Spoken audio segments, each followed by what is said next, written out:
कहिले विदेशी बादशाहले राज्य गरेनन्, कहिले so called officers, no one came to rule over us. Nepal Nepal नै हो। वेदको हिसाबले, बुद्धका हिसाबले, मुन्दुमका हिसाबले, गोरखका हिसाबले यो भन्दै गर्दा प्लिज ह्याभ ए पेसेन्स। विदेशको नेताको लकेट लगाएर हिँड्ने, विदेशको झन्डा बोकेर हिँड्ने, विदेशको बुँदा बोकेर हिँड्ने, विदेशी विधा, विदेशी बुँदा, विदेशी विचार, विदेशी बिउ सबै घातक छ। तर नेपालवाद, राष्ट्रवाद, प्रेमवाद, श्रद्धावाद, भक्तिवाद भन्दा ठुलो त कुनै बात छैन नि।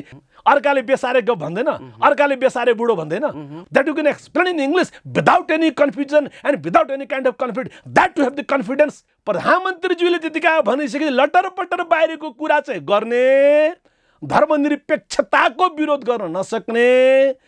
नेपाल कसरी प्रान्त हुन्छ? दिल्ली प्रान्त हो, हरियाणा प्रान्त हो, पन्जाब प्रान्त हो, इन्डिया सिङ्गो प्रान्त हो। इन्डिया सिङ्गो प्रान्त हो। इन्डियालाई आफ्नो नाम के हो, इन्डिया हो कि हिन्दुस्तान हो कि भारत हो कि भन्ने बारेमा दे आर स्टिल कन्फ्युज। अरू पनि त मन्त्रालय छन् नि, गफ मन्त्रालय पनि त होला नि, गफगाफ विभाग पनि त होला नि, चाटुकार विभाग पनि त होला नि, प्रवचन विभाग पनि त होला नि, हो नि, मिडिया विभाग पनि त होला नि।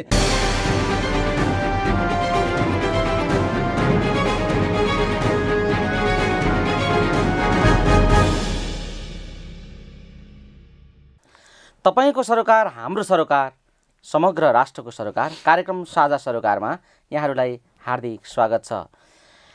आज हामीले साझा सरोकारमा हिन्दू विद्यापीठ नेपाल तथा शान्ति सेवा आश्रमका प्रमुख एवं पूर्वीय दर्शन र हिन्दू धर्मबारे, आध्यात्मबारे विशेष जानकार व्यक्तित्व डाक्टर चिन्तामणि योगीसँग कुराकानी गर्न गइराखेका छौँ र अतिथिको रूपमा म उहाँलाई सिधा स्वागत गर्न चाहन्छु। योगीजी, स्वागत छ यहाँलाई। हजुर, धन्यवाद किरणजी, खुसी लाग्यो, राम्रो कार्यक्रम बोलाउनु भयो। सबै यो सूत्र टिभी कार्यक्रम हेर्ने सबै मित्रहरूलाई, दर्शकहरूलाई, दिदीबहिनी, दाजुभाइहरू, स्वदेशका विदेशका सबैलाई, यहाँका कर्मचारी मित्रहरू सबैलाई धन्यवाद, नमस्कार किरणजी, थ्याङ्क यू।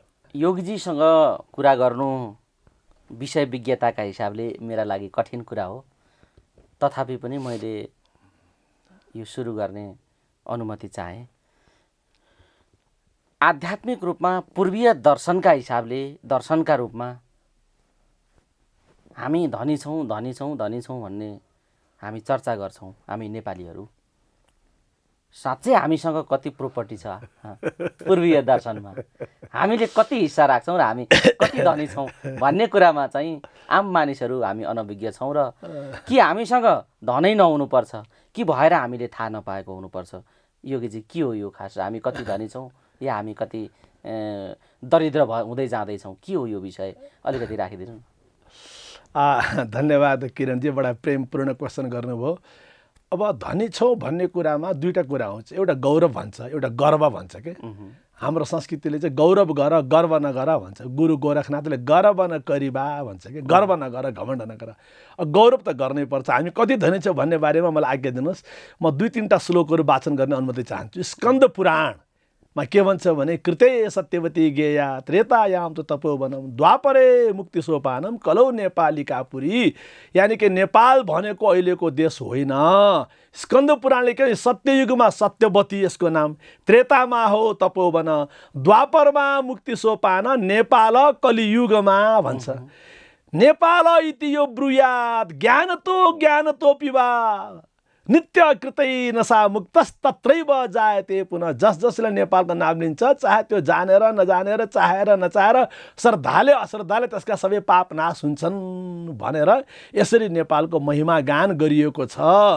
यो त नेपालको त हेर्नु, सिङ्गो नेपाल भनेको त सिङ्गो तीर्थ हो।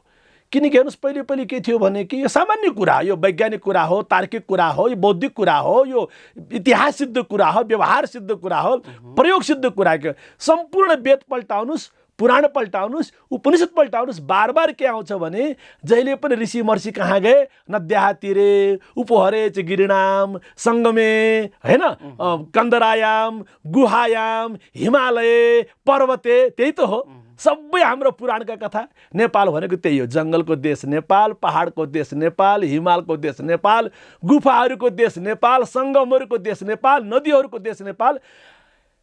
जति पनि देवी देवता छ नि, 33 कोटी देवी देवता, 33 कोटी देवी देवताको कहानी केसँग जोडिएको छ? नदीहरूसँग जोडिएको छ, समुद्रसँग जोडिएको छ। समुद्रमा त मन्थन गरेको मात्रै हो, समुद्रमा त मन्थन गरेको मात्रै हो। अरू जो पनि थिए नदीको तीरमा, सङ्गममा, गुफामा, जङ्गलमा, पहाडमा, हिमालमा, त्यो नाताले भन्नु चाहिँ सिङ्गो नेपाल तीर्थ हो। चाहे कपिल वस्तुको ऋषि कपिल साङ्ख्य दर्शन भन्नुहोस्, चाहे दमोली तनहुको वेद व्यास भन्नुहोस्, चाहे तपाईँको लुम्बिनीको बुद्ध भन्नुहोस्, चाहे ऋषि विश्वामित्रको गौरीशङ्कर हिमाल भन्नुहोस्, जति पनि हामी ऋषि महर्षिका कुरा गर्छौँ, उपनिषदका कुरा गर्छौँ, चाहे त्यो जैमिनी ऋषि हुन्छ, वशिष्ठ हुन्छ, वशिष्ठ हुन्छ, भार्गव हुन्, अरू किन्छ मनु महाराजले मनुस्मृति लेखेको भन्नुहोस्, मनु महाराजले मानव सन्तति सुरु गरेको भन्नुहोस्, त्यो पनि सबै कर्णाली अञ्चल मानव भन्छ। त्यसले गर्दा नेपाल चाहिँ यो एकदम पवित्र देश हो। यहाँ कहिले कुनै विदेशी राजाले राज्य गरेनन्, कहिले विदेशी बादशाहले राज्य गरेनन्, कहिले so called officers no one came to rule over us. त्यो खालको नेपालको पवित्रता भएको देश हो। र अर्को कुरा मैले बराबर निवेदन गर्छु आजभोलि, नेपालको नाम जहिले पनि नेपाल हो। पुराण कालमा पनि नेपाल, हामीसँग 3वटा 4वटा कन्फ्युजन गर्ने नाम छैनन्। त्यही भएर नेपालको आफ्नो महिमा छ र यो कुरालाई नेपालीले चिन्नुपर्छ। र विदेशकाले पनि नेपाल हिमालयको देश हो, पशुपतिको देश हो, बुद्धको देश हो, गोरखनाथको देश हो, लामाहरूको, सिद्धहरूको, बुद्धहरूको, गुबाजुहरूको, ऋषि महर्षिहरूको देश हो। वैदिक परम्पराको, बौद्ध परम्पराको, जैन परम्पराको, सिख परम्पराको, शाक्त परम्पराको, गोरख परम्पराको, किरात परम्पराका जति पनि आचार्य भए, गुरु भए, अवतार भए, सबको प्रमाण नेपालका गुफामा, जङ्गलमा, पहाडमा, हिमालमा, सङ्गममा पाइन्छ। ग्यारेन्टी ठोकुवा। योगीजी यति धनी रहेछौँ होइन। हाम्रा नदीहरू जति समुद्रका व्याख्याहरू छन्, धर्मशास्त्रमा चाहिँ गङ्गाकी पनि दिदी भनेर गण्डकीको चाहिँ नाम उल्लेख छ एकदमै होइन। अब काली गण्डकी त शालिग्रामको उत्पत्ति हुने एकमात्र देश त्यो छ। विश्वकै सबैभन्दा नौलो संस्कृति जो अन्नको अक्षता निधारमा टिको लगाउने विश्वको सबैभन्दा उन्नत संस्कृति हामीसँग छ होइन। तर हामी यति धेरै अनभिज्ञ किन भयौँ? हाम्रो पुस्तक किन अनभिज्ञ भयो? यत्रो धेरै ठुलो अध्ययन गरेर कहिल्यै नसकिने यो विराट ज्ञानको चाहिँ भण्डार हामीसँग छ, दर्शनको भण्डार हामीसँग छ। तर हामी उपेक्षित, हामी संसारमा यति तिरस्कृत, हामी संसारमा यति चाहिँ पीडित र हामी संसारका सबैभन्दा गरिबमा किन परिणत हुँदैछौँ? हामीलाई केले रोकेको हो? यो कहाँनिर हामी चुक्यौँ? यो अलिकति राखिदिनुहोस् त। यो त किरणजी तपाईँले अब यो मार्मिक कुरा गरिदिनु भयो, दुःख लाग्ने इमोसनल, यो हिट द पोइन्ट भन्छ नि, इमोसनल क्वेसन गरिदिनु भयो तपाईँले। यो विचित्र हुन्छ, हेर्नुहोस्, इतिहास हो, समय हो, कालखण्ड हो, कालखण्ड हो, कालखण्ड होइन। संसारका सबैभन्दा समृद्ध मान्छे हामी हुनुपर्ने, तर संसारका सबैभन्दा गवार मानिस हामी भयौँ जस्तो अहिले स्थिति बन्दै गएको छ। केले हो यो? हामी कहाँदेखि चुक्दै आयौँ? यो चाहिँ विचित्र भयो। वेदको देश पनि हाम्रो हो, बुद्धको देश पनि हाम्रो हो, मुन्धुमको देश पनि हाम्रो हो, गोरखको दर्शन पनि हाम्रो हो। तर समय कालखण्ड के अरे प्रगति केलाई भन्ने कुरा रहेछ कि किरणजी। प्रगति केलाई भन्दा प्रगति आजभोलि गर्दा गर्दा मोबाइलमा आयो, प्रगति कम्प्युटरमा आयो, गर्दा गर्दा प्रगति आर्टिफिसियल इन्टेलिजेन्समा आयो, प्रगति सडकमा आयो, प्रगति महलमा आयो, अनेक प्रकारका आयो नि प्रगति। पहिले त प्रगति राजकुमार सिद्धार्थले राज परिवार त्याग गर्नु पनि प्रगति मानिदो रहेछ। सिद्धरत्ननाथ होइन, माणिक्य परीक्षकका छोरा, राजा माणिक्य छोरा राजकुमार रत्न परीक्षकले राज घराना त्याग गर्नु पनि, दाङ 1300 वर्ष पुरानो मन्दिर, त्यो पनि प्रगति मानिदो रहेछ। अहिलेको प्रगति भनेको भोगवादमा, भौतिकतामा, यान्त्रिकतामा आयो र भोगवादमा, यान्त्रिकतामा आउने बेलामा, भौतिकतामा आउने बेलामा नेपाल तपाईँको हिमालको देश, पहाडको देश। त्यसले गर्दा पनि हुनसक्छ अहिलेको भौतिक प्रगति नभएको होला, नम्बर 1। नम्बर 2 फेरि के देखियो भने इतिहासको कालखण्डमा हेर्नुहोस्, हरेक 100, 200, 300 वर्षमा कुनै देश, अब कुनै बेलामा युरोपमा तपाईँको आलु पाएपछि आलुकै बारेमा फेस्टिभल मनाउन थाले होइन। टर्की देखेपछि टर्कीकै फेस्टिभल मनाउन थाले होइन। आलु पाएपछि त्यो के अरे त्यो रोस्टेड पोटेटो भन्दै हरेक कुरामा गर्न थाले। फर्सी पाएपछि त्यो के अरे होलोइन के भन्छ होइन, फर्सी पाएपछि फर्सीमै उनले के तपाईँको चाहिँ अब यानि कि कुनै बेला फर्सी पनि पाउने बिचराले कति गाह्रो रहेछ। फर्सी खान पाउँदा पनि उनको लागि ठुलो फेस्टिभल बन्द रहेछ। यो समय हो हेर्नुहोस्। यसले गर्दा म क्षमा गर्नलाई म कुनै देशको निन्दा गर्ने हिन्दू होइन म, किनकि म त यो हामी योग परम्पराका मान्छे, हामी सारा विश्वलाई माया गर्नुपर्छ। शृणन्तु विश्वै अमृतस्य पुत्रा, सारा विश्वलाई हामी अमृत पुत्र भनेर सम्बोधन गर्नेवालाहरू। आनो भद्रा कर्तव्यो यन्तु विश्व, त सारा विश्वका राम्रा कुरा ममा आउन्, समाहित हुन् भनेर प्रार्थना गर्नेवालाहरू। त्यसले गर्दा इतिहासको कालखण्डमा कहिले गरिबी आर्थिक रूपमा भन्नुहुन्छ भने कहिले गरिबी यता सर्छ, कहिले गरिबी उता सर्छ। अब यसलाई अन्तर्राष्ट्रिय परिवेश छाडिदिनुहोस्, के अरे किरणजी, नेपालीको परिवेश भन्नुहोस् न। नेपालीको परिवेश भने कुनै बेलामा कुनै बजार खुब चम्किएको थियो, आजभोलि त्यही बजार बाटो तलबाट गयो, त्यो बजार सुक्खा भएर एक गिलास चिया खान पाइँदैन। त्यस्तो पनि देखाएको छ नेपालमा पनि। फलाना बजार नभनौँ अहिले होइन, हाम्रो दाङमा पनि कुनै गाउँ कुनै बेला बजार सुकेका छन्, चल्तीका बजारहरू सुकेका छन्, कुनै पुराना बजार कुनै सुक्छन् कुनै फुक्छन्। नेपालमै पनि सुक्ने र फुक्ने होइन, आबाद हुने र बर्बाद हुने नेपालमै पनि देखियो नि। बाटो यताबाट गयो अथवा उता युनिभर्सिटी खुल्यो अथवा उतापट्टि ठुलो कुनै फ्याक्ट्री खुल्यो, त्यसले कतै आबाद भयो कतै बर्बाद भयो। विश्व पनि यस्तै हो। तर किरणजी लेखेर राख्नुहोस्, म यो सूत्र टिभीको माध्यमबाट सबैलाई निवेदन गर्न चाहन्छु, नेपाल नेपाल नै हो। वेदको हिसाबले, बुद्धका हिसाबले, मुन्दुमका हिसाबले, गोरखका हिसाबले, लामा परम्परा, बौद्ध परम्परा, गुरु परम्परा, गुबाजु परम्परा, गुरुबा परम्परा, तन्त्र मन्त्र परम्परा, सबै हिसाबले नेपालका यी हिमालमा कति ज्ञान लुकेर बसेका छन् किरणजी, नो वान नोज। यो भन्दै गर्दा प्लिज ह्याभ ए पेसेन्स।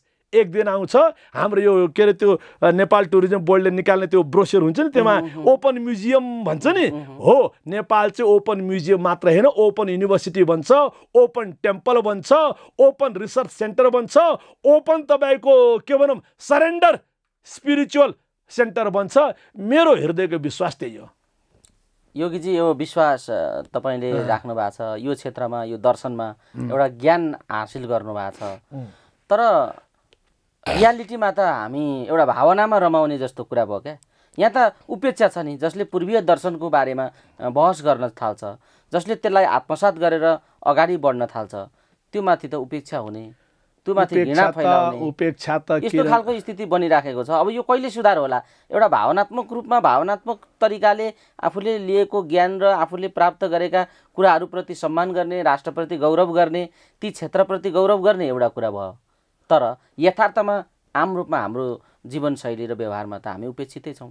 किरणजी, अब यति के छ भने उपेक्षा, अब के आवश्यक छ हामीले यो चिजलाई अगाडि बढेर हामी साँच्चै यो दर्शन अनुरूपको विकासका निम्ति जानलाई कहाँनिर रोकियो र हामीले के गर्नुपर्छ भन्ने पनि अलिकति राख्नुपर्ने भयो। अब त्यो सम्बन्धमा त किरणजी आज तपाईँले कसरी मलाई बोलाउनु भयो मलाई थाहा छैन, तर जे होस् मैले त भन्नु पर्यो कि सूत्र टिभीले हिम्मत गर्यो राष्ट्रिय संस्कृति, राष्ट्रिय गौरव, राष्ट्रिय सम्पदालाई खोज्नुपर्छ भनेर। यसै गरी प्रत्येक मिडियाले, प्रत्येक टिभीले हिम्मत गर्ने कि नगर्ने, प्रत्येक एनजिओले, प्रत्येक आइएनजिओले हिम्मत गर्ने कि नगर्ने, प्रत्येक पार्टीले हिम्मत गर्ने कि नगर्ने। विदेशको नेताको लकेट लगाएर हिँड्ने, विदेशको झन्डा बोकेर हिँड्ने, विदेशको बुँदा बोकेर हिँड्ने, विदेशी विधा, विदेशी बुँदा, विदेशी विचार, विदेशी बिउ सबै घातक छ। नेपालका प्रत्येक पार्टीका मान्छेले ठिक छ तेरो साम्यवाद होला, तिम्रो के अरे समाजवाद होला, तिम्रो के बाद होला होइन, यताको बाद उताको बाद होला, तर नेपालवाद, राष्ट्रवाद, प्रेमवाद, श्रद्धावाद, भक्तिवाद भन्दा ठुलो तरको कुनै बात छैन नि। अब त्यो कुरा नसकेपछि गर्ने के? अहिले हालत त्यही भएको छ। यानि कि सूत्र टिभीले गरेको जस्तै प्रत्येक मिडियाले, प्रत्येक पार्टीले, प्रत्येक जातिले, प्रत्येक समुदायले, प्रत्येक एनजिओ र प्रत्येक आइएनजिओले, प्रत्येक स्कुलले, कलेजले, युनिभर्सिटीले नेपाललाई गौरव गर्ने भाव बनाइदियो भने त अब भोलि गर्ने के भन्नुभयो नि, भोलि गर्ने के त सारा विश्वमा योगको डिमान्ड छ। अहिले कोरोनाले यही सिकाइराखेको छ, पूर्वीय दर्शनतर्फ मानिसहरूलाई फर्काइराखेको छ। आज अमेरिकामा, चीनमा चाहिँ जो हिन्दू होइनन्, जो क्रिस्चियन मुलुक हुन्, जो बौद्धिस्ट हुन्, अर्कै धर्म संस्कृतिका मानिसहरू छन्, उनीहरू अब त हेर्नु सारा विश्वमा नेपालले बनाउँदैछन्, भजन कीर्तन गर्दैछन् भन्ने हामी सुन्छौँ। उनीहरू यहाँ आएर चाहिँ विभिन्न धार्मिक आस्थामा बसेका, त्यो साधनामा लागेका, त्यो ज्ञानमा लागेका दृश्यहरू पनि हामी देख्छौँ। अब हामी उपेक्षित भइराखेका छौँ। किरणजी, अब त के छ भने सारा विश्वलाई योग चाहिएको छ, नेपालले योग सिकाउनु पर्यो, ध्यान चाहिएको छ, ध्यान सिकाउनु पर्यो, बेसार पानी चाहिएको छ, यार्चा गुम्बा चाहिएको छ, तपाईँको दालचिनी कसरी खाने, काली मरिच कसरी खाने, धनियाँ कसरी खाने, बेसार कसरी खाने, जिम्बुर कसरी खाने, टिम्बुर कसरी खाने, हाम्रा नेपालका जडीबुटी कसरी खाने, लहरे गुर्जो कसरी खाने, दुनियाँलाई आज त्यो चाहिएको छ। आयुर्वेदको मूल थलो पनि नेपाल हो। आयुर्वेदको पनि मूल थलो नेपाल हो, चरक संहिता, सुश्रुत संहिता आदि सम्पूर्ण ग्रन्थहरू पनि यही लेखेका हुन्। पाणिनीको थलो पनि नेपाल हो, पतञ्जलिको थलो पनि नेपाल हो, सम्पूर्ण जैमिनी ऋषि भन्नुहोस्, वशिष्ठ ऋषि भन्नुहोस्, विश्वामित्र ऋषि भन्नुहोस्, नेपालका सम्पूर्ण गुफा भन्नुहोस्, पहाड भन्नुहोस्, जङ्गल भन्नुहोस्, सङ्गम भन्नुहोस्, सबै यही ठाउँ हो। तर त्यसलाई फेरि वैज्ञानिक तरिकाले, व्यावहारिक तरिकाले, दुनियाँलाई सुहाउँदो तरिकाले, दुनियाँलाई के भन्छ नि त्यो के अरे डिमान्ड एन्ड सप्लाई भन्छ नि, डिमान्ड एन्ड सप्लाईको पोलिसीको नाताले what the world needs now, that is spirituality, that is motivation, that is holistic level of training, awareness. त्यो कुरामा नेपालले विश्व गुरुको रूपमा, गुरु भूमिको रूपमा, सिद्ध भूमिको रूपमा, बुद्ध भूमिको रूपमा, लामा भूमिको रूपमा, तन्त्र मन्त्र भूमिको रूपमा, शक्ति भूमिको रूपमा, शिव भूमिको रूपमा, पशुपति भूमिको रूपमा नेपालले विश्वलाई अङ्कमाल गर्न सक्नुपर्छ। अब ठ्याक्कै यो कुरा आउँदाखेरि यहाँ कतिपय सन्दर्भमा हाम्रो सभ्यतामाथि अथवा हाम्रो संस्कार संस्कृतिमाथि वैदेशिक थिचोमिचो र हस्तक्षेप भयो भन्ने कुरा प्रधानमन्त्रीजीले अभिव्यक्त दिनुभयो। अर्कैतिरबाट पनि भएको छ, जस्तो आयातित धर्महरू पनि यहाँ विकास भएका छन्। सँगसँगै उहाँले हिन्दू धर्मको नाममा भारतबाट आएको संस्कृतिले पनि हाम्रो संस्कृतिलाई थिचोमिचो गरेको छ, अतिक्रमण गरेको छ भन्ने अभिव्यक्ति उहाँले दिनुभयो। एउटा अर्को अभिव्यक्ति के छ भन्दाखेरि हाम्रो परम्परा चाहिँ शैव परम्परा हो, हामी शैव परम्परा र सभ्यताबाट विकास भएका हौँ, त्यसो गर्दा हाम्रो मौलिकता चाहिँ शैव मौलिकता हो भन्ने विषय पनि कहिलेकाहीँ चर्चा हुने गरेका छन्। यो शैव परम्परा भनेको के हो र यो हिन्दुत्वको नाममा अहिले हामी जे गरिआएका छौँ, कर्मकाण्डदेखि विभिन्न क्रियाकलापहरू हामी जो गरिराखेका छौँ हिन्दूका नाममा, यो आयातित हो कि हाम्रो वास्तविकता हो? यो अलिकति राखिदिनुहोस् त योगीजी। यो शैव परम्परा र यो चाहिँ अहिलेको हिन्दू परम्परा चाहिँ मेल खाँदैन, हामी शैव सभ्यताका शैव परम्पराका मानिस हौँ भन्ने कुरा तपाईँको किरणजी दुई तीनवटा कुराहरू आयो। धन्यवाद, तपाईँको बडा मार्मिक तरिकाले तपाईँको प्रश्न आइरहेका छन्। जहाँसम्म प्रधानमन्त्रीजीको सवाल छ, प्रधानमन्त्रीज्यूलाई सम्मान गर्दै केही समयदेखि लगातार प्रधानमन्त्रीज्यूले नेपाल योग भूमि हो, तपोभूमि हो, बेसार खानुपर्छ भनेर विभिन्न प्रकारका कुराहरू गरिराख्नु भएको छ। त्यसबाट हामी उत्साहित छौँ। हो, बेसारले स्वास्थ्यमा राम्रो कुरा हो, त्यसको आलोचना भयो, अर्को कुरा हो, तर उहाँले राम्रै कुरा गर्नुभयो। बेसारे गफ भने मान्छेले के भने, मेरो त मैले चाहिँ तपाईँको प्रवचनै भने त्यो चाहिँ प्रधानमन्त्रीज्यूले बोलेको कुरा यो कुरा छुट्यो कि त्यो कुरा डक्टरले बोलेको अझ राम्रो हुन्थ्यो होइन। अनि होल प्रधानमन्त्रीजी जो कुरा बोल्नुभयो त्यो ठिक कुरा बोल्नुभयो छ। हरेक कुरामा चाहिँ के बनाउँछ भने आजले त्यो के अरे त्यो टिकटक बनाउनु हुँदैन है भन्ने कुरा पनि आज हामीले प्रधानमन्त्रीको विरुद्ध टिकटक बनाएन, भोलि तपाईँको विरुद्धमा तपाईँको छोराले नातिले बनाउला, बी केयरफुल भन्ने खालको तरिकाले मैले प्रवचनमा पनि मैले त्यो गरेर राखेँ। त्यसमा केही समयदेखि प्रधानमन्त्रीजी नेपाल योग भूमि हो, वेद भूमि हो, बुद्ध भूमि हो होइन, आयुर्वेद भूमि हो भन्ने जुन कुरा गर्नुभएको छ त्यसलाई हामी सम्मान गर्दै साथै एउटा रिक्वेस्ट पनि आयो अब यहाँनिर त यतिका भन्ने मूल कुरा चाहिँ नभन्ने, हिन्दू राष्ट्र भन्न नसक्ने, धर्मनिरपेक्षको विरोध गर्न नसक्ने होइन, यहाँ चाहिँ अन्य पेले त्यसको विरोध गर्न नदेखिने त्यो चाहिँ गलत भयो, त्यो चाहिँ नौटङ्की भयो कि अब त्यो नौटङ्की गरेपछि त अर्काले टिकटक बनाउँदैन, अर्काले बेसारे गफ भन्दैन, अर्काले बेसारे बुढो भन्दैन। मूल कुरामा चाहिँ प्रहार गर्न नसक्ने यो नेपाल भनेको वेदको देश हो, बुद्धको देश हो, मुन्धुमको देश हो, जनकको देश हो, सीताको देश हो, शक्तिको देश हो होइन। यहाँ वेदको, उपनिषदको, रामायणको, महाभारतको यहाँ तपाईँको साधना भूमि हो। यी ग्रन्थहरूलाई राष्ट्रिय ग्रन्थको रूपमा लैजाउँ, यी ग्रन्थहरूलाई विश्वका लागि एउटा ओपन म्युजियमको हिसाबले रिसर्च सेन्टरका रूपमा लैजाउँ। अक्सफोर्ड युनिभर्सिटीका, क्याम्ब्रिज युनिभर्सिटीका, जर्मनीका युनिभर्सिटीका मान्छेहरू नेपालमा रिसर्च गरून्, स्टडी गरून्। यहाँका नेपालको विद्वानले जुमको माध्यमबाट सूत्र टिभीले संयोजन गरोस्। हामी यहाँबाट क्लास लिन्छौँ। We are happy to give a class what Gorakhnath says, what the Vedas say, that you can explain in English without any confusion and without any kind of confidence, that to have the confidence. त्यो छ नि हामीमा, हामीलाई चिन्ने खै कुरा त्यो हो। हामी चिनाउनु जाँदैनौँ, हामी एनजिओवाला होइन, हामी आइएनजिओवाला होइन, हामी भएर पनि हामी पछि छौँ। हामी आफ्नो ठाउँमा छौँ। म पछि छु पनि भन्नु, म त हामी आफ्नो ठाउँमा छौँ। हामी किन पछि भन्ने होइन, कसैले हामीलाई पछि भन्यो होला, कसैले के होला। सो माई पोइन्ट इज प्रधानमन्त्रीज्यूले त्यतिका भनिसके लटर पटर बाहिरको कुरा चाहिँ गर्ने धर्मनिरपेक्षताको विरोध गर्न नसक्ने हैन र विदेशी धर्म र संस्कृतिले हाम्रो धर्म र संस्कृतिमाथि पार्दै आएको आक्रमणको बारेमा चाहिँ बोल्न नसक्ने त्यो उहाँको गलत हो, त्यो उहाँको राजनीति हो। यो सस्तो राजनीति गरेर अब सस्टेन गर्न सकिँदैन। चाहे फेसबुक होस्, फेसबुकले भए पनि अहिलेको 12 वर्षको ठिटीलाई पनि विद्वान बनाइसकेका छ। यो कुरा नेपालमा चाहिँ चाहे फेसबुक होस्, पिपल नो मेनी थिङ्स। यो कुरा छुट्टियो, फेसबुकले गलत कुरा सिकायो होला, छुट्टी कुरा हो। तर आज मान्छेलाई कहाँ कति पहिरो गयो, कहाँ कुन कुरा फल्छ फुल्छ, ल है के अरे साउने सङ्क्रान्ति कुकुर डाइनो खाएपछि तपाईँको चाहिँ यो जोर्नी ठिक हुन्छ, अनि यो चिलाउने रोग ठिक हुन्छ, यसमा प्रोटिन बढी छ भन्ने कुरा 12-15 वर्षको बच्चाले गुगल गरेर वाट इज कुकुर डाइनो भन्यो भने they will get all the answer.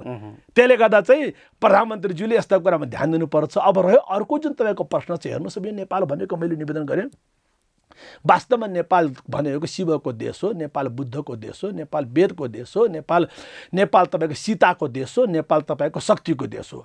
अब समग्रमा नेपालमा वैदिक परम्पराका, बौद्ध परम्पराका, जैन परम्पराका, सिख परम्पराका, किरात परम्पराका, गोरख परम्पराका सबैको श्रद्धाभूमि, क्रीडाभूमि, लीलाभूमि, साधनाभूमि नेपालमा ठोक्केर भन्छु, म सिद्ध गर्न सक्छु। नेपालका पहाडलाई प्रणाम गर्दै, नेपालका जङ्गललाई, नेपालका सङ्गमलाई, नेपालका गुफालाई, नेपालका वृक्षहरूलाई प्रणाम गर्दै भन्न सकिन्छ। नम्बर 1 त्यसमा केही दुईमा छैन। तर समग्रमा भन्नुपर्दा नेपाल हिमालयको देश हो, यो आदि देश हो, हिमालय देव देश हो, हिमालय जगज्येष्ठ हिमालय भनेर भनिएको छ। हाम्रा नेपालका इतिहासकारहरू राष्ट्रगुरु योगी नरनाथ भन्नुहोस्, डाक्टर स्वामी प्रपन्नाचार्य काले राई भन्नुहोस्, होइन नयराज पन्तजीहरू भन्नुहोस्, सूर्य विक्रमजीहरू भन्नुहोस्, धनबहादुर बज्राचार्यजीहरू भन्नुहोस्, जति पनि छन् उहाँहरू सबै इतिहासकारहरूलाई र अहिले बाँचिरहेका सत्यमोहन जोशीजी उहाँहरू आफैमा ऋषि हो, 100 वर्ष पुरा गर्नु भनेको, माधव घिमिरे उहाँहरू जस्ता ऋषि तुल्य हाम्रा राष्ट्रका गौरवहरूले भनेको कुराले पनि नेपालमा समग्रमा सबै कुराको समन्वय हुँदाहुँदै पनि हो नेपाल भनेको आगम भूमि हो, नेपाल भनेको शैव भूमि हो, नेपाल भनेको शाक्त भूमि हो। त्यसकारण के त यहाँ योग प्रधान छ, यहाँ तन्त्र प्रधान छ, यहाँ मन्त्र प्रधान छ, यहाँ साधना प्रधान छ। त्यही भएर जातिपाती छैन है, त्यही भएर छुवाछुत छैन है। रुकुममा जे भयो त्यो अत्यन्तै ठुलो दुर्घटना भयो, हाम्रो संस्कृतिको विरुद्धमा भयो, हाम्रो दर्शन विपरीत भयो। त्यस्तो पटक्कै गर्न पाइँदैन, किनकि शैव परम्पराका हिसाबले हरेक जातिलाई, हरेक समुदायलाई, हरेक सम्प्रदायलाई, गन्धर्व किन्नर यक्ष सबैलाई, भूत प्रेतलाई सबैलाई भगवान शिवले आह्वान गरेका छौँ। तत्र जाति भेद नास्ति। त्यो कुरालाई हामीले बुझ्यौँ भने यो नेपाल भनेको आदिनाथको, गोरखनाथको, मच्छिन्द्रनाथको देश हो। यो समन्वयमा बाँचेको देश हो, सद्भावमा बाँचेको देश हो, सबैलाई आशीर्वाद दिएर बाँचेको देश हो। किनकि कहिले पनि विदेशी राजाहरू, विदेशी नवाबहरू, विदेशी बादशाहहरू, विदेशी अफिसरहरूको गुलामी नेपालले गर्नु परेन। नेपाल हिजो पनि नेपाल थियो, अस्ति पनि नेपाल थियो, स्कन्द पुराण पनि यसको नाम नेपालै थियो, अहिले पनि नेपालै हो। नेपाल इति यो ब्रुयात भनेर भनेकै छ। हिमवत् दक्षिणे सानौ नेपाल इति विश्रुत। स्कन्द पुराणमा हिमालको दक्षिणतिर नेपाल भन्ने सुन्दर देश छ। त्यहाँ तपाईँको पाशुपतम महाक्षेत्रम कामप्रदम महामुने, त्यहाँ पाशुपत क्षेत्र छ। पशुपति चतुराख्या भने पशुपति चाहिँ कस्तो छ भने कि 4 गुणा तपाईँको चाहिँ के अरे चाहिँ बढी पवित्र छ। यत्र पाशुपति यत भनेर चाहिँ व्याख्या गरिएको छ। यस्तो धर्मार्थ काम मोक्षाणी यत्र प्रलभ्यते पुनः भनेर स्कन्द पुराण व्याख्या गरिएको छ। त्यसै कुराले नेपालको आफ्नो महिमा छ। तर शैव संस्कृतिको विशेषता के भने शैव पनि यही आउँछन्, वैष्णव पनि यही आउँछन्, बौद्ध पनि यही आउँछन्, शाक्त पनि विकास भएका कुरा सब यही छन्। यो निगम आगम, यसलाई मिश्र परम्परा भन्छ, निगम आगम। तर चाहिँ हिमालको हिसाबले भन्नुहुन्छ भने, यहाँको गुफाको हिसाबले भन्नुहुन्छ भने, वेद भूमिका हिसाबले वेद भूमि हो, देव भूमि हो, भूमि हो। No doubt, no question, no conflict. योगीजी यो पनि तपाईँले प्रश्न गरिदिनु भयो। अब अलिकति अर्को प्रसङ्ग जोडौँ। जस्तो हाम्रो धर्मशास्त्र, पूर्वीय धर्मशास्त्र, रीतिरिवाज, विशेष गरी हिन्दू परम्परा, यो कुरालाई आत्मसात गरेर राजनीतिमा उदाएको हाम्रो छिमेकी अहिले सत्तामा छन्, बिजेपी, जसलाई हिन्दूवादी पार्टीको रूपमा हेर्छन्। यी सबै कुरा अध्ययन गरेर विकास भएको राजनीतिक शक्ति, राजनीतिक पार्टी, त्यहाँको राज्य सत्ता यस्तो खालको देवभूमि, यस्तो खालको चाहिँ वर्णन गरिएको नेपाल नाम मात्रै उच्चारण गर्दा पनि पाप मोक्ष हुने भूमिमाथि किन यसरी आइलागेका होलान्? तपाईँलाई के लाग्छ? किन सम्बन्ध राम्रो नभएको होला? यो हाम्रो पनि कमजोरी भएर हो या भारतीय हिजो त एउटा खालको शक्ति थियो, थिचोमिचो हुँदै आएको थियो भन्ने थियो। मोदीजी आइसकेपछि नेपालमा राम्रो सम्बन्ध, हाम्रो विकास हुन्छ भन्ने धेरै अपेक्षा थियो र उहाँ आउँदाखेरि अत्यन्त ठुलो गौरव पनि मानिसहरूले, नेपालीहरूले महसुस गरेका थिए। त्यो सर्लक्कै सक्यो, अहिले यो के भएको होला? तपाईँलाई के लाग्छ? यो सर्लक्कै सकियो भनेर अझै घोषणा नगरिदिनुहोस् होइन, तर पीडा जाग्यो। यो गलत हो, यो गलत हो। यो त के छ भने संसार अहिले कस्तो भइसक्यो किरणजी, अहिलेको समयमा कोही पनि सानो छैन, कोही पनि ठुलो छैन। No one can claim that I am the most powerful one, my country is most powerful, my caste, my community, my status, my family background, मेरो खानदान भन्छन् नि, त्यो सब त्यो जमाना गइसक्यो। अब त्यो केही छैन। त्यही बढी घमण्ड गर्दा ट्विन टावर हान्ने निस्कन्छन्, त्यही बढी घमण्ड गर्दा।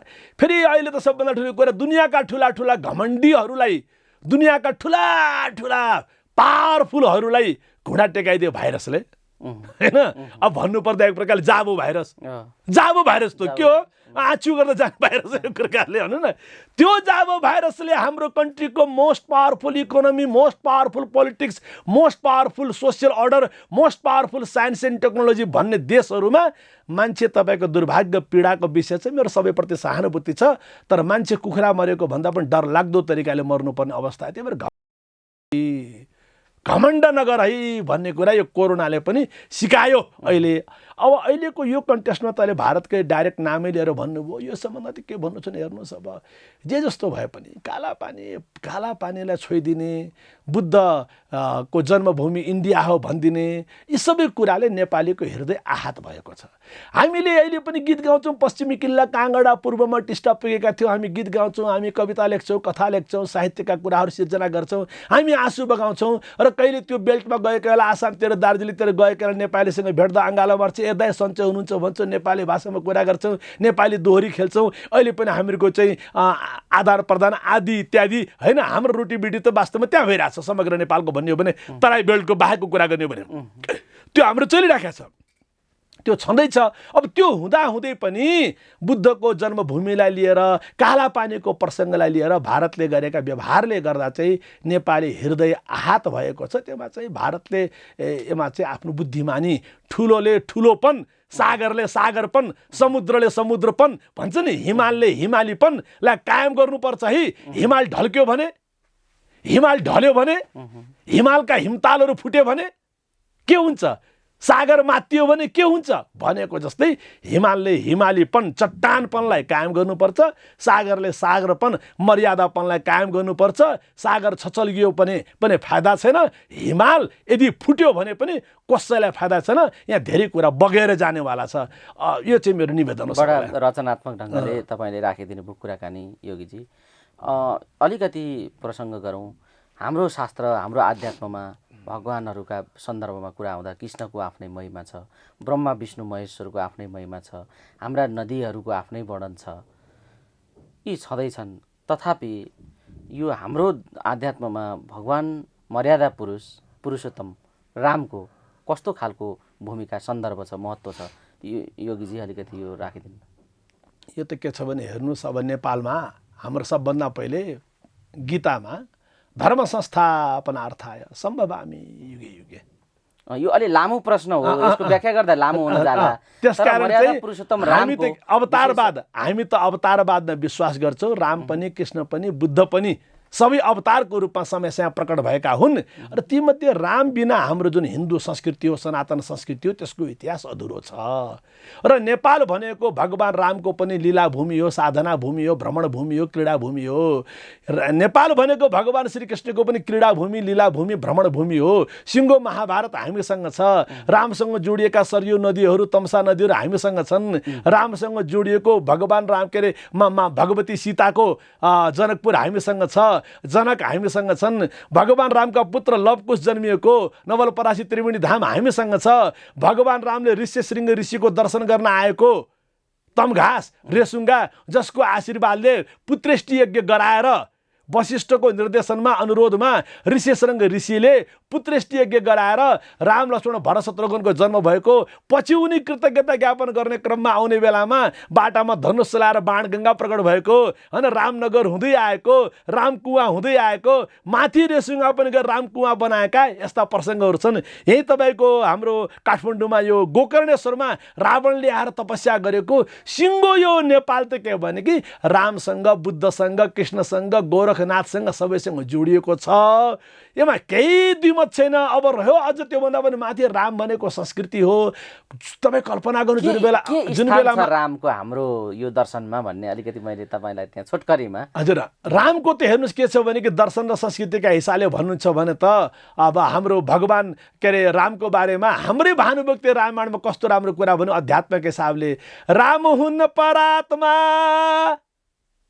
ती कहाँ विकारी यस लोकमा छन् नर रूपधारी काम गर्न लाग्या ती नरै सरिका लीला अपार छन् भगवान हरिका। सोझो कुरा, पृथ्वीनारायण शाहले राष्ट्र बनाए, देश जोडे, टुक्रा टुक्रामा टुक्रिएको देशलाई अङ्ग्रेजहरूको पालामा सारा दुनियाँलाई अङ्ग्रेजले घुँडा टेकाइरहेको थियो, नेपाललाई घुँडा टेकाउन सक्यो, चिथोर्न सक्यो, लुच्न सक्यो। लुच्ने जाति हो, अहिले पनि लुच्छन् आइएनजिओको नाममा के नाममा अहिले पनि तोड्छन्। Divide and rule, divide and destroy, divide and disconnect, उनको डिस्ट्रक्ट, उनको अहिले पनि पोलिसी त्यही हो। अहिले पनि all over the world they are still following the same rubbish, nonsense, illogical, unethical principle all over the world. त्यो कुरा त म त अब अमेरिका, युरोप, अस्ट्रेलिया प्रवचन गर्न गइरहेको छु। म उनकै देशमा गएर उनीहरूसँग उनकै युनिभर्सिटीमा अक्सफोर्डमा क्याम्ब्रिजमा what you guys are doing भनेर म उनीहरूसँग कुरा गर्छु। अहिले पनि त्यहाँको इन्टेलेक्चुअल्सहरू टाउको झुकाउँछन् यो कुरा भन्दै जाँदा। हेर्नुहोस् अब कुरा के छ भने कि पृथ्वीनारायण शाहले सिङ्गो देश बनाए, एउटै महामुलुकको रचना म गर्छु। तर भानुभक्तले के गरे, नेपाली मनलाई जोडे, नेपाली मनलाई जोडे, जनलाई जोडे। अब त्यो पश्चिमी किल्ला काँगडा भनेको पनि सानो हो, अझ नेपाल त तपाईँको ब्रह्मपुत्र नदीसम्म पुग्छ, गङ्गा नदीसम्म पुग्छ, कश्मीरसम्म पुग्छ। राष्ट्रगुरु योगेन्द्र राईजीको भाषामा भन्ने हो भने त बर्मामा पनि नेपाली छन्, तपाईँको 2-3 लाख रुपियाँ के अरे 2-3 लाख नेपाली छन्। जहाँ जहाँ नेपाली गए के लिएर गए, यही भानुभक्तको रामायण लिएर गए। यानि कि रामायणले, रामले त नेपालीलाई जोडेकै रहेछ नि। त्यो मानेमा रामको हाम्रो संस्कृति ठुलो भूमिका छ। हेर्नुहोस्, भेट्ने बेला पर राम राम भन्छ। मेरो जन्मस्थल दाङ हो, दाङमा थारू बन्धुहरूको नाम, थारू परिवारको नाम घुमी फेरि रामसँग जोडिएको हुन्छ। के अरे चाहिँ चुङ्गी राम, अनि के अरे गङ्गा राम, बुझ्नुभयो तपाईँले? यस्तै जोड्यो। अनि जनकपुरतिर सारा नाम सीतासँग, मैयासँग, त्यो नन्दिनीसँग, जानकीसँग, यस्तै यस्तै जानकी मैया, अनि कि जानकी फुलवा, के तरिका नाम जोडिएको हुन्छ। त्यो मानेमा राम हाम्रो नसामा जोडिएको छ, त्यसमा केही द्विमत छैन। छोटकरीमा बडा राम्ररी राखिदिनु भयो, हामीले यो दर्शकहरूलाई बुझाउन पायौँ। योगीजी, यही बेला अयोध्या र रामको विषय एक विषयमा जोडिएको छ र अहिले चर्चामा छ।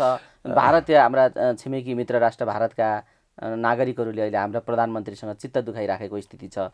प्रधानमन्त्रीको यहाँ पनि आलोचना भइराखेको छ। राम चाहिँ नेपालकै चाहिँ राजकुमार हुन् भन्ने अभिव्यक्ति उहाँले दिनुभएको छ र अयोध्या हाम्रै हो भन्ने खालको ढङ्गले, यहीँ थियो, यहीँको अयोध्या हो भन्ने ढङ्गले प्रधानमन्त्रीले अभिव्यक्ति दिनुभयो। यो अभिव्यक्तिको सच्चाइबारे या यो अभिव्यक्तिबारे तपाईँको के टिप्पणी छ? टिप्पणी त के छ भने किरणजी, अब प्रधानमन्त्रीज्यूले, सम्माननीय प्रधानमन्त्रीज्यूले अब राम त्यहाँ जन्मेका होइनन् यहाँ जन्मेका हुन् भन्ने खालको तरिकाले विवादका कुरा गर्नुभन्दा अब राम हाम्रो गौरव हो, राम हाम्रो संस्कृति हो, राम नेपालको एउटा मुटुमा मनमा बसेको एउटा सभ्यता हो भन्ने कुरा भनेको भए बडा मजा आउँथ्यो। किनकि जनकपुर हामीसँग छ, सीता माता हामीसँग हो, किनकि नवलपरासी त्रिवेणी धाम हामीसँग छ। पनि सबै कुरा हुँदाहुँदै फेरि रामलाई पनि यहीँ जन्माउनु पर्ने, अब यो आवश्यकता किन पर्यो? त्यही भएर के हुन्छ भने किरणजी, कहिले बोल्ने, कसले बोल्ने, कसरी बोल्ने भन्ने कुरा आफैमा बडा महत्त्वपूर्ण हुन्छ। नेपालमा नेपाल प्रज्ञा प्रतिष्ठान छ, नेपालमा नेपाल संस्कृत विश्वविद्यालय छ, नेपालमा त्रिभुवन विश्वविद्यालय छ, नेपालमा विश्व हिन्दू महासङ्घ छ, नेपालमा ठुला ठुला गुरुहरू छन्, साधु सन्तहरू छन्, नेपालमा सिङ्गो तपाईँको देवघाट धाम छ, देवघाट धाममै तपाईँको के अरे चाहिँ माता सीताले पाताल प्रवेश गरेको भन्ने गुफा देखाउने ठाउँ पनि त्यही छ। अनि फेरि त त्रिवेणी धाममा गयो भने माता सीता यहाँ पाताल प्रवेश गरिकन भन्ने कुरा पनि देखाउने ठाउँ पनि त्यहाँ छ। त्यसले गर्दा चाहिँ यस्ता कुरामा धेरै हतारमा विवाद गर्नु हुँदैन। फेरि भावनाको कुरा हो, भावनाको श्रद्धाको आस्थाको कुरामा यसरी बोल्नु हुँदैन। यो बोल्दै जाँदा अहिले प्रधानमन्त्रीको निन्दा नेपालभित्र पनि भइरहेको छ, बाहिर पनि भइरहेको छ। त्यसमा मलाई चित्त दुख्छ। म प्रधानमन्त्रीको सम्मानमा राष्ट्रको सम्मान देख्छु, प्रधानमन्त्रीको इज्जतमा राष्ट्रको इज्जत देख्छु मैले। त्यसमा मलाई पार्टीसँग मलाई मतलब छैन, उहाँ कुन स्कुलिङको हो ट्रेनिङको हो, that I don't want to care. तर यसै झन् त्यसमा पनि भारतका मिडियाले प्रधानमन्त्रीको बारेमा खिल्ली उडाएर जथाभावी बोलेको सुन्दा त्यसले पनि मलाई चित्त दुख्छ। हिजोको अस्ति मात्र एकजनाको साधुको इन्टरभ्यूमा चाहिँ भारतवर्ष है, नेपाल भारतवर्ष का प्रान्त है। नेपाल कसरी प्रान्त हुन्छ? दिल्ली प्रान्त हो, हरियाणा प्रान्त हो, पन्जाब प्रान्त हो, इन्डिया सिङ्गो प्रान्त हो। इन्डिया सिङ्गो प्रान्त हो। इन्डियालाई आफ्नो नाम के हो, इन्डिया हो कि हिन्दुस्तान हो कि भारत हो कि भन्ने बारेमा दे आर स्टिल कन्फ्युज होइन। नेपाल त कहिले पनि प्रान्त होइन, नेपाल त देश हो। नेपाल प्रान्त हुँदै होइन। नेपालमा प्रान्त भन्ने शब्द एक मिल्दैन, दुई मिल्दैन, तीन मिल्दैन। नेपाल जहिले पनि देश हो, इन्डिया जहिले पनि प्रान्त प्रान्त प्रान्त महाप्रान्त भनेको एक प्रकारले इन्डिया भन्नुहोस् वाटेर भन्नुहोस्। तर फेरि यो भन्दै गर्दा प्रधानमन्त्रीको अभिव्यक्तिले भारतका साधु सन्तको चित्त दुख्यो, त्यो गलत भयो। भारतका साधु सन्तहरूको, हिन्दू प्रेमीहरूको, हामीलाई चाहिँ कसैले बुद्ध नेपालमा जन्मिएको होइनन्। म अस्ति सिकागोमा थिएँ 400 महिना पहिले, तपाईँको यो कोरोनाभन्दा पहिले Buddha was born in India भन्ने कुरा लेखेको अहिले पनि मैले म्युजियममा मैले हेर्दा मलाई चित्त दुख्यो। मैले मेरो साथी हुनुहुन्थ्यो डाक्टर विष्णुलाई, उहाँलाई देखाएँ मैले, मलाई चित्त दुख्छ त्यो कुरा। अहिले पनि म कहियो त म्युजियममा गयो भने सबभन्दा पहिला त्यो खोज्दै हिँड्छु, बुद्ध खोज्दै हिँड्छु। बुद्ध खोजेर त्यहाँ के लेखेको छ म मेरो गोरे मित्रलाई देखाउँछु। You have been to Nepal and look what is written here and you belong to this country. Why don't you make some protest? Intellectual debate. Oh, yeah, Dr. Yogi, I never thought of it. Oh, मलाई थाहै थिएन। हो है, India लेखेर चाहिँ Buddha was born in India होइन, तँलाई त थाहा छ, त नेपाल गएको छस्, गएकी छस्, यु नो इट भनेपछि जसरी नेपालको चित्त दुखेको थियो Buddha was born in India भन्ने कुरा भन्दा अहिले भगवान रामको विषयलाई, अयोध्याको विषयलाई ल्याएर हाम्रो ठोडीसँग जोड्ने, ठोडी होइन, ठिक छ भगवान राम त्यहाँ आयो होला, कुन ठुलो कुरा हो त? भगवान राम आए, विचरण गरे अयोध्यापुरी, भगवान रामले त्यहाँ विश्राम गरेका थिए कि जन्मिएकै थिए कि जन्मिएकै? मलाई ठिक छ, रिसर्च गरौँला। म त त्यहाँसम्म जान चाहँदैन, म त्यहाँ क्षमा गरौँला, म त्यहाँसम्म जान चाहँदैन। भ्रमण गए सबैले किन जन्माउनु पर्यो यहाँ? एउटा अन्तै छोडिदिए पनि हो। किन सबैलाई जन्माउन ठेक्का लिनु पर्यो हामीले यहाँ? जो जन्मिएका छन्, जो जन्मिए यहाँ, जन्मिएकाको इतिहास संरक्षण गरौँ। एक्ज्याक्टली। नजन्मिएकालाई विवाद दाबी किन गरिराख्ने? अब नेपालमा वेदव्यास जन्मी पुगेन हामीलाई, पणेनामा पाणिनि जन्मी पुगेन हामीलाई, कपिल ऋषि जन्म, सबै जन्माउने ठेक्का पनि नलिउँ के? जति जन्मिएका छन् उनीलाई गरौँ। फेरि छन् भने पनि देखा जाएगा इतिहासमा। तर भगवान राम भ्रमण गरे, त्यहाँ गुहोजीसँग भेटेको थलो पो हो कि? 14 वर्ष वनवास जाने बेलामा, अयोध्या छाडेर आउने बेलामा दरबार फर्स्ट के भन्छन् स्टेसन, पहिलो जङ्सन त्यो पो थियो कि होइन? केही दिन विश्राम गरेको ठाउँ पो हो कि? भनेको जस्तै भ्रमण गर्दै जाँदा सिङ्गो नेपालभरि तपाईँको धनुषा जिल्ला हामीसँगै छ, धनुष महोत्सव भएको यही हो, रामकुवा हामीसँग छ, रामनगर हामीसँग छ, रामगाउँ हामीसँग छ, सबै हामीसँगै छ, चारधाम हामीसँग छ, भरतपुर हामीसँग छ। ती सबै कुरा, तर त्यो सबै कुरा भन्दै जाँदा भारतमा यत्रो अयोध्याको एउटा अभियान चलिरहेको छ, यत्रो जागरण भइरहेको छ, अनि त्यो जागरणमा फेरि अप्ठ्यारो पारिदिने हिन्दूहरूले कत्रो प्रतीक्षा, सङ्घर्ष, बलिदान पश्चात तपाईँको चाहिँ अयोध्यामा राम मन्दिर बनाउँदैछन्। कुनै बेलामा बाबरी मस्जिद बनाइयो होइन? त्यो त एउटा जलेजियो भन्नुहोस्, म त सोधो भन्छु बाबरी मस्जिद भनेको द्याट इज अल फेक। हुन सक्छ बाबा, त्यो त छ नि, जहाँ पनि छ नि। तपाईँको यहाँ प्रताप मल्लको रानी पोखरीसँग मस्जिद छैन? छैन भन्नुहोस् त ल, छ नि यहाँ नेपालमा। तपाईँको यहीँ तपाईँको पशुपतिको वरिपरि त्यस्ता तपाईँका चाहिँ स्थल छैन त? छन् नि। भनेपछि अब त्यो चाहिँ रामको स्थल हो अयोध्या। हामी त्यही किसिमले पढ्दै आएका छौँ, सुन्दै आएका छौँ। रामायणमा त्यो वर्णन गरिएको छ, पुराणहरूमा त्यो वर्णन गरिएको छ। त्यो भावनालाई खलबल्याउने काम चाहिँ गर्नु हुँदैन भन्ने मेरो चाहिँ त स्पष्ट निवेदन छ। यो कुरा भारतकाले पनि बुझ्नुपर्छ। नेपालमा गएका हुन्, भ्रमण गरेका, नेपालमा अयोध्यापुरी छ है, नेपालमा रामनगर छ है, नेपालमा रामले शरण पनि पाएका हुन् है, नेपालमा रामले तपस्या रामधुनी पनि छ है, नेपालमा रामधुनी पनि छ है, नेपालले 14 वर्ष बिताउने बेला यही बाटो हुँदै गएका हुन् है भन्ने पनि उनले पनि बुझ्नुपर्छ। बुझ्ने मात्र होइन, उनले पनि खोज्नुपर्छ नि। आफ्नो अयोध्यालाई चाहिँ हाइलाइट गर्दै जाने, अरू कसैको नाम आउने बित्तिकै आक्रमण गर्ने, उनले पनि त्यो न्यारो माइन्ड भन्छ नि, न्यारो इन्टेलेक्चुअलिटी, हामी ठुला हौँ, हामीले जानेको सब ठुलो भन्ने, त्यसबाट उनी पनि मुक्त हुनुपर्छ। तर अयोध्याको विवादमा हामीले बोलेर, अयोध्याको विषयमा हामीले बोलेर त्यो जग हसाई गर्ने, विधर्मीहरूलाई मौका दिने, विधर्मीहरूलाई मौका दिनेमा योभन्दा बढी नबोलौँ, त्यो काम चाहिँ गर्नु हुँदैन। हामी अयोध्यामा राम मन्दिर बन्दा हामीले पनि छाती ठुलो पार्न सक्नुपर्छ। बद्रीनाथ केदारनाथ ढल्ने बेलामा हामीले पनि पीडाको अनुभूति गर्न सक्नुपर्छ। गोसाइकुण्ड र पशुपतिनाथमा र मुक्तिनाथमा के हुने बेलामा उनले पनि आँसु बगाउन सक्नुपर्छ। त्यो खालको भावनामा, त्यो खालको ऋषि मन, ऋषि चिन्तन, ऋषि यात्रा, ऋषि नीतिमा जानुपर्नेमा यो ऋषिने नीतिमा गयौँ, तैँले मेरो काला पाइनाले यसो भनिस्, म पनि यस्तो भनिदिन्छु भने यो घटिया खेल खेल्नु हुँदैन। मैले बुझा त्यही हो। अब हामी कुराकानीको अन्तिम चरणमा छौँ योगीजी। जाँदा जाँदै म एउटा प्रश्न पनि तपाईँलाई गरौँ। ओलीजी द्वन्द्वात्मक भौतिकवाद स्वीकार्ने मार्क्सवादी मान्छे, खासै हिन्दू धर्मप्रति आस्था राख्ने व्यक्ति पनि जस्तो लाग्दैन। तथापि यो प्रसङ्ग उहाँले किन ल्याउनु भयो होला? यसका पछाडि के होला? एउटा त उहाँले चाहिँ अब बुद्ध हाम्रो भन्ने, कालापानी हाम्रो भन्ने, सत्ता लडाइदिने खेल गरे, यिनीहरूलाई पनि रिस फेराउन भन्ने एउटा त्यो होला। अर्को पाटो के हुन सक्ला? तपाईँलाई के लाग्छ? यो त अब ओलीजीको कुरा भयो, तैपनि तपाईँलाई के लाग्छ यो किन बोल्नुभयो होला? अब यसमा के छ भने रिस फेराउन भन्ने सम्बन्धमा रिस फेर्नुपर्छ है। त्यो के भन्छ हाम्रो गाउँघरमा, इख नभएको के अरे, त्यो इख नभएको मान्छे, बिख नभएको साँप काम लाग्दैन भन्छन्। इख चाहिँ फेर्नुपर्छ।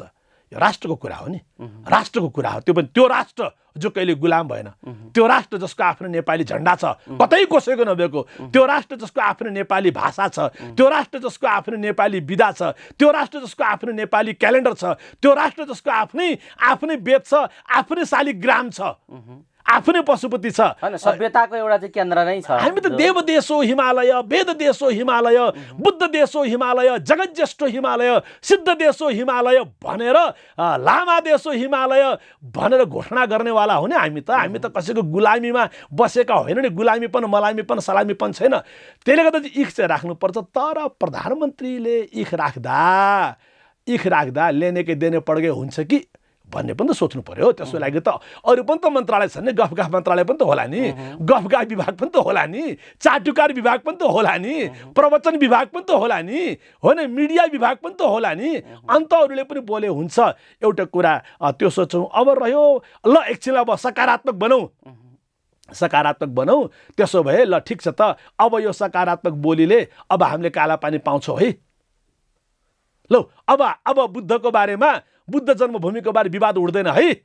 ल सकारात्मक भनौँ। ल अब हिन्दू राष्ट्र बन्छ है। ल अब नेपालको पवित्र भूमिमा विदेशीहरूको चलखेल हुँदैन है। नेपालको पवित्र भूमिमा धर्म परिवर्तन अब हुँदैन है। नेपालको पवित्र भूमिमा नेपालकै धर्म, संस्कृति, संस्कार, परम्परालाई, वेदलाई, बुद्धलाई, गोरखलाई, सिद्धलाई, सीतालाई, शक्तिलाई अपमान गर्ने काम हुँदैन है। नेपालको पवित्र भूमिमा हाम्रै चाडबाडको बारेमा जथाभावी बोल्ने, विधाहरू काट्दै जाने, मुन्ट्याउँदै जाने, ठुट्याउँदै जाने काम हुँदैन है। र अब नेपालका नेताहरूले पनि शपथ खाने बेलामा ईश्वरको नाम लिएर शपथ खान्छन् है। वेदलाई, बुद्धलाई, गोरखलाई साक्षी राखेर शपथ खान्छन् है। आज घोषणा गरेको दिन साँझ अथवा भोलि बिहान नुहाएर पशुपतिमा जान्छन् है भन्ने आशा गरौँ। त्यसो भए अब त्यो आशा गर्न सकिन्न र केपी ओलीजीले त्यो सकाउनुहुन्न भने अयोध्याको विवाद उठाएर उहाँले गलत गर्नुभएको हो। अयोध्याप्रति हाम्रो सम्मान राम जन्मभूमि हो, अयोध्या नै हो, अयोध्यापुरी होइन भन्ने मेरो अहिलेसम्मको बुझाइ त्यही छ। अब रह्यो आज मैले फेसबुकमा 300 किलोमिटर हिँडेर कसरी आउन सक्छ एक दिनमा 300 किलोमिटर, अनि अयोध्याबाट फैजाबादबाट नवलपरासीतिर 500 किलोमिटर एक दिनमा कसरी अप एन्ड डाउन हुन्छ, यी सब वाहियात कुराहरू हुन्। यी चाहिँ तपाईँले केही भन्नु पऱ्यो होइन, द्वन्द्वात्मक मेरो त जिब्रोले पनि पक्र्दैन। म शुद्ध मान्छे, सात्विक मान्छे, म साधना गर्ने मान्छे, माछा मासु नखाने मान्छे, कस्तो शब्द लाग्यो द्वन्द्वात्मक भौतिकवाद बोल्दा पनि जोस चढ्ने भने what kind of nonsense illogical. अहिलेको जमाना द्वन्द्व हुन्छ, युनिफाइड फिल्डको कुरा भइरहेछ, कस्मिक कन्सियसनेसको कुरा भइरहेछ, युनिभर्सल एनर्जीको कुरा भइरहेछ, इन्टर कनेक्टेडनेसको कुरा भइरहेछ, इन्टर रिलेसनसिपको कुरा भइरहेछ, ब्रह्माण्डीय ऊर्जाको कुरा भइरहेछ, ग्यालेक्टिक वननेसको कुरा भइरहेछ। द्वन्द्वको कुरा गर्ने घटिया काम नपाएका मान्छेले मान्छेलाई उ गर्नको लागि, खान नपाएका गरिबहरूलाई भड्काउनको लागि त्यो ल्याउने घटिया तर्कहरू हुन्, त्यसमा हामी नजाउँ। तर मूल कुरा के भने जुन 300 किलोमिटर एक दिनमा कसरी भ्याउँछ, यी सब कुरा गलत हुन्। त्यसो भए त भन्नुहोस्, त्यसो भए सीता जमिनबाट कोही जन्मिन्छ? एकछिन जमिनबाट कोही जन्मिन्छ? त्यही सक्यो। दशरथ तपाईँको युद्ध गरेर देवलोक जान्थे, कैकेयीले त्यही बेला मौका पाए कि के अरे त्यो बाछा गराउने, त्यो लामो खाइन नजाउँ है, बुझिहाल्यो, बुझ्नेले बुझिहाल्यो होइन। कैकेयी पनि सँगै गएको बेलामा देवलोकमा कोही युद्ध गर्न जान्छ?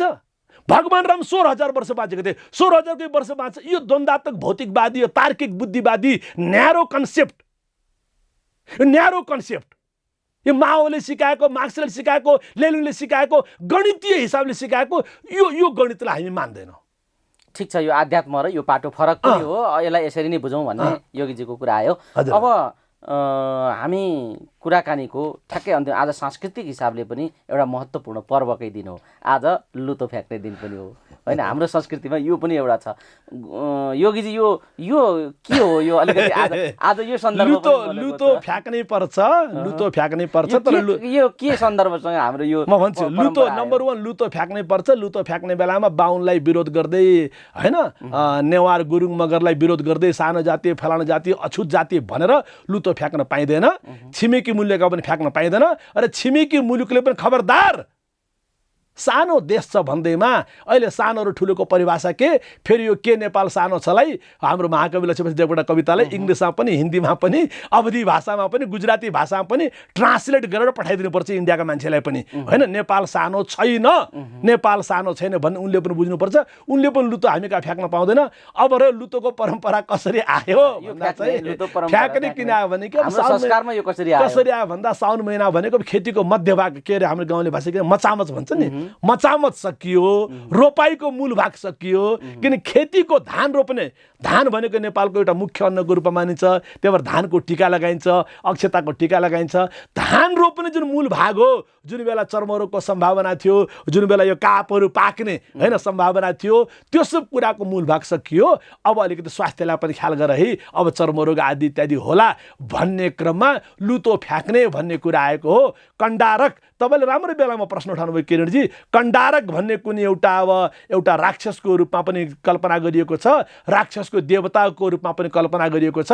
कण्डारक रात्रिचर भय लुतादि नाशक भनिन्छ के? कण्डारकलाई भय लुतादि नाशक।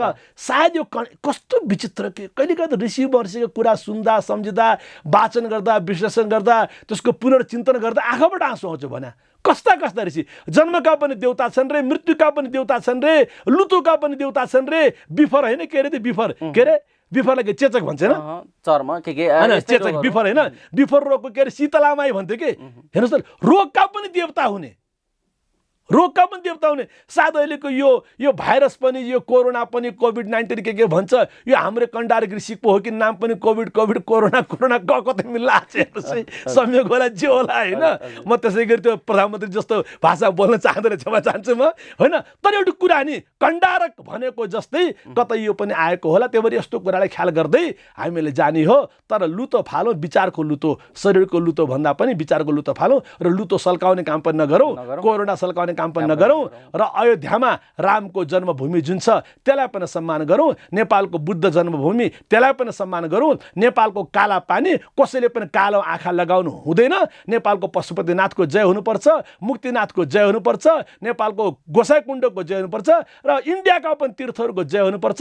हाम्रो संस्कृति अध्यात्ममा रहेको, हाम्रो संस्कृति वेदमा, रामायणमा, गीतामा, पुराणमा, उपनिषद जोडिएको संस्कृति यो सिङ्गो यो कन्टिनेन्टमा फैलिएको छ। त्यही भएर खुम्चिएर सिमाना बाराबार गर्ने कुरा गर्नु हुँदैन। सिमाना भन्ने कुरा कहिले फैलिन्छन्, कहिले खुम्चिन्छन्। तर यो फैलिने खुम्चिने सिमानालाई व्याख्या गर्ने बेलामा कसैको भावनालाई, कसैको श्रद्धालाई, कसैको आस्थालाई चोट पुर्याउने गरी कसैले बोल्नु हुँदैन। र यो भन्दै गर्दा सम्माननीय प्रधानमन्त्रीजीको बारेमा टिकटक बन्द गरिनुपर्छ र भारतका मान्छेले, मिडियाका मान्छेले नेपालको बारेमा अनावश्यक तरिकाले नेपाललाई प्रान्त बनाएर बोल्ने जुन कुरा छ त्यसलाई पनि बन्द गर्नुपर्छ, उनले पनि आफूलाई सुधार्नुपर्छ। र नेपालका मान्छेले पनि प्रधानमन्त्रीजीले यसो बोल्नुभयो भन्दैमा यसलाई म हनुमान भक्ति भन्दैन भेडा भक्ति भन्छु, भेडा भक्ति पनि गर्नु हुँदैन। आदरणीय दर्शकवृन्द, आज हामीले डाक्टर चिन्तामणि योगीसँग कुराकानी गरेका छौँ। उहाँ आध्यात्मको क्षेत्रमा, पूर्वीय दर्शनको क्षेत्रमा निकै ठुलो ज्ञान राख्ने एउटा ज्ञाता हुनुहुन्छ, जानकारी राख्नुहुन्छ र उहाँका थुप्रै सामाजिक सेवाका कामहरू छन्। थुप्रै गुरुकुलहरूमा सेवा पुर्याउनु भएको छ, थुप्रै आश्रमहरू, वृद्धाश्रमहरूमा उहाँले योगदान पुर्याउनु भएको छ। सँगसँगै आधारभूत वर्गका मानिसहरूको सेवाका निम्ति घर निर्माणदेखि लिएर ज्ञानको निर्माणसम्मका कामहरूमा उहाँ अगाडि बढिराख्नु भएको छ। चिन्तामणि योगी नेपाली समाजमा कुनै नौलो नाम होइन, तथापि हामीले यी समग्र उहाँका सेवाका अरू पाटाहरू जोड्न बाँकी नै छ। आगामी दिनमा डाक्टर चिन्तामणि योगीसँग हामी फेरि उहाँका सेवाका कामहरूलाई समेटेर फेरि अर्को छलफलको कार्यक्रम हामी तयार गर्ने नै छौँ। आज हामीले धेरै विषयहरू उद्घाटित गरेका छौँ। आध्यात्मको क्षेत्रमा, पूर्वीय दर्शनको क्षेत्रमा नेपालको स्थान कस्तो छ र हामी कुन खालको भूमिमा अगाडि बढिराखेका छौँ र हाम्रो आध्यात्म र दर्शनको पाटो कस्तो छ भन्ने विषयमा पनि हामीले आजको छलफल केन्द्रित गरेका छौँ। यो छलफलमा प्रधानमन्त्रीले अयोध्याको सवालमा उठाएका विषयहरूमाथि पनि हामीले छलफल गरेका छौँ। यी समग्र छलफलहरूमा हामीले धेरै गम्भीर विषयहरू उद्घाटित गरेका छौँ। विषयलाई उद्घाटित गर्ने दायित्व हाम्रो, धारणा बनाउने जिम्मा तपाईँ दर्शकहरूलाई सुम्पँदै योगीजी अमूल्य समय दिनुभयो। यो समय र यो संवादका लागि यहाँलाई धेरै धेरै धन्यवाद। जय होस्। सबैलाई नमस्कार, धन्यवाद।